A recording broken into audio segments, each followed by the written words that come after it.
Halo, nama saya Rizky Anugrah. Saya akan mengerjakan UTS Advanced Listening. Sebelumnya mohon maaf jika videonya tidak full screen karena saat video di full screen tidak bisa direkam. Part 1. One of the things that differentiates public art in the museum and gallery space is that it's in the city. It's everywhere. You can stumble into it as you're walking around. One of my favorite places to discover public art, usually on MRT station. Hidden pocket of it. You can see a new piece every time you get off at new station. One of the other things you might notice about it that in terms of material, they are extremely different. They literally have to exist outside of bubble to stand the weather, the rain, so they might be made of something a bit more solid and they more permanent. One of the things I love about public art is also that it has the ability to be site specific, which is it's an either relevant to space and I can tell you something new about it. And this means every time you look at space and there's something out there, you might notice something new different or fun about it that you haven't seen before.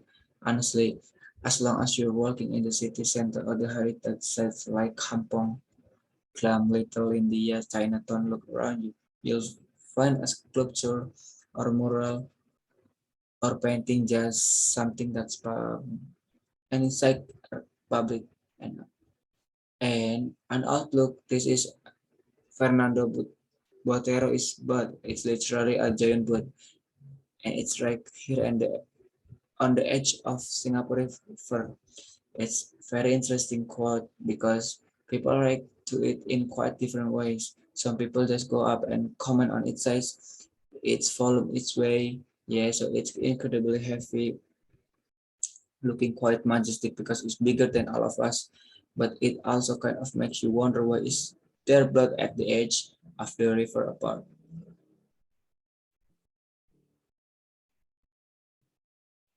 From of course being a natural sight we see every day, one of the things about this bird it meant to represent peace and prosperity. This is sculpture by the artist from Fasola, who is one of Singapore pioneering sculptor. It was made in the year 2008. Features five boys and one of whom all the way the bottom jumping onto the river. It kept as a memory that Trumpa John used to see along the river as kids jumping and playing and swimming in the water. Something that we don't really see much of anymore today. So it kind of take us back to a different time in Singapore when the river was the bustling source of life, but in a different way from what it's like today. One of the things I really love about this piece is that you can kind of see every detail on the children's space. The closer you get, you can kind of see how happy and joyful they are jumping into the river. It's a very dynamic piece of work, which is quite different from some of the more solid kind of structure that you see as you walk along the road and try you look public eye. So there are a lot of a relationship between all along the road and try and look out of public eye. So there's a lot of relationship between all of the kids. It can make you sensitive of the space and the way they might have journeyed and jumped into the river. So it's really wonderful piece of work to spend time with. Part 2.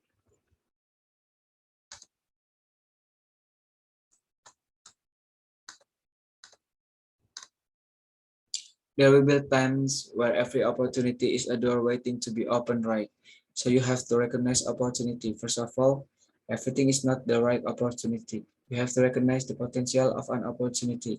So if something like, for example, I went to America and start my career there of at 32, it was time when I was told that no girls cafe, I mean your self life, there should be offer by then for the starting a career from the complete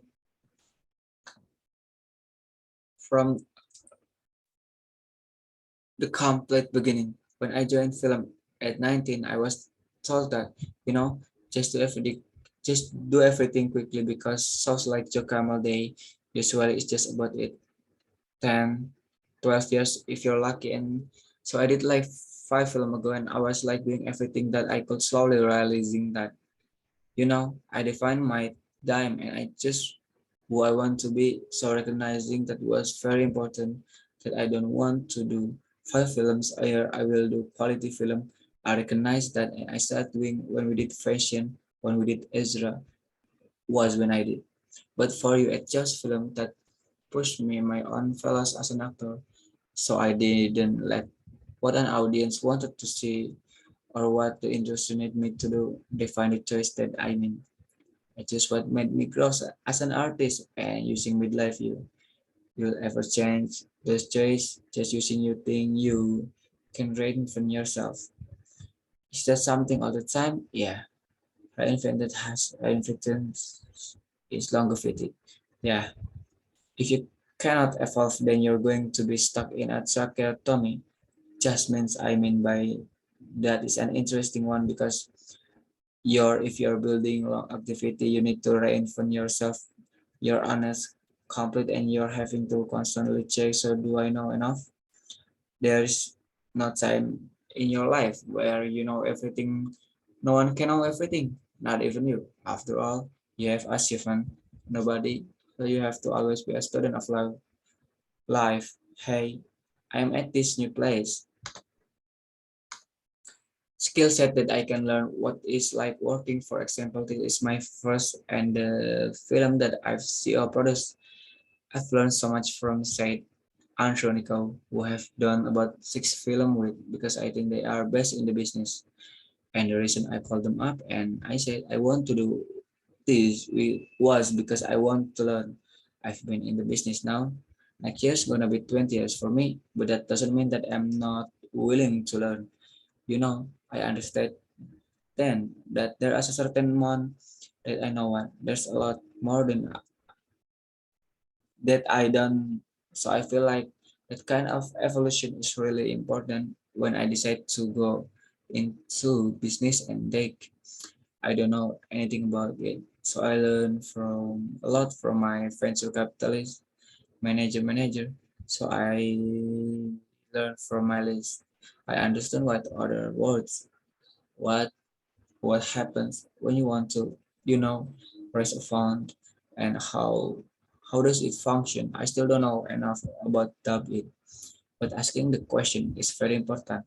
It's really important to not think that people will think you're stupid.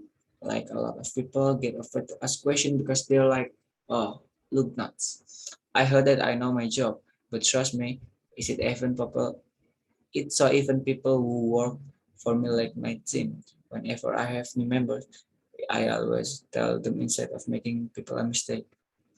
Ask me if you don't know, just ask me.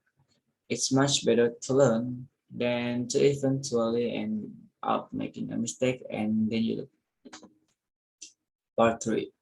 How to dominate. We're talking to you about the 5 keys to successful negotiation in this video. I'm going to explain to you the 5 most important things you need to know to prepare for a negotiation, at least according to Harvard Law School. Preparing for negotiation, think through in advance what will be a good outcome, what will the best result look like, what outcomes would you not accept, why might like outcomes not be acceptable, assess your needs and interests and make a list what you do have and what it would look like and what will not be acceptable number to identify your Batman.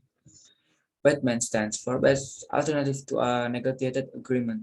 How could you bet not improve? Make a list of alternatives to you negotiated and without an agreement. On other words, what will happen if you don't make an agreement and choose the best? Is there a possibility of a better arrangement with a supplier or customer or a partner?